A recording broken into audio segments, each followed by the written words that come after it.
కొత్తగా ఎన్నికైన Congress MP Priyanka Gandhi hand bag ఇప్పుడు వైరల్ గా మారింది. విజయ్ దివాస్ రోజున పాలస్తీనా అని రాసి ఉన్న బ్యాగును ధరించి ఆమె లోక్సభకు హాజరయ్యారు. కాగా పాలస్తీనా సంఘీభావానికి చిహ్నంగా భావించే వాటర్ మిలన్ శాంతి చిహ్నాలు ఆ బ్యాగ్ ఉండటం చర్చకు దారితీస్తుంది.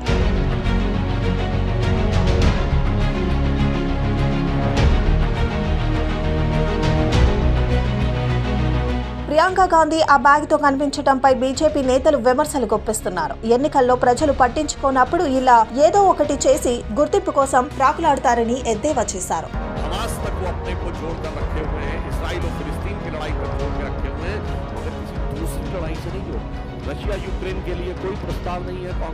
గాంధీ కుటుంబం ఎప్పుడు బుజ్జగింపుల సంచిని మోస్తుంటుందని, ఎన్నికల్లో వారి ఓటమికి బుజ్జగింపుల సంచే కారణమని మరికొంతమంది నేతలు చురకలు అంటిస్తున్నారు. కాగా గత ఏడాది అక్టోబర్లో యుద్ధం ప్రారంభమైనప్పటి నుంచి పాలస్తీనాలోని గాజాలో ఇజ్రాయెల్ సైనిక చర్యలకు వ్యతిరేకంగా ప్రియాంక గాంధీ గలమెత్తారు. ఇజ్రాయెల్ ప్రభుత్వం గాజాలో జాతి హత్యలకు పాల్పడుతుందని ఆరోపించారు. ఇజ్రాయెల్ ప్రధాని బెంజమిన్ నెతన్యాహు తీరును కూడా ఆమె నిందించారు. గత వారం ఢిల్లీలోని పాలస్తీనా రాయబార కార్యాలయం చార్జ్ డి అఫైర్స్ అబేద్ ఎల్రాజెగ్ అబుజాజర్ ను కూడా ఆమె కలిశారు.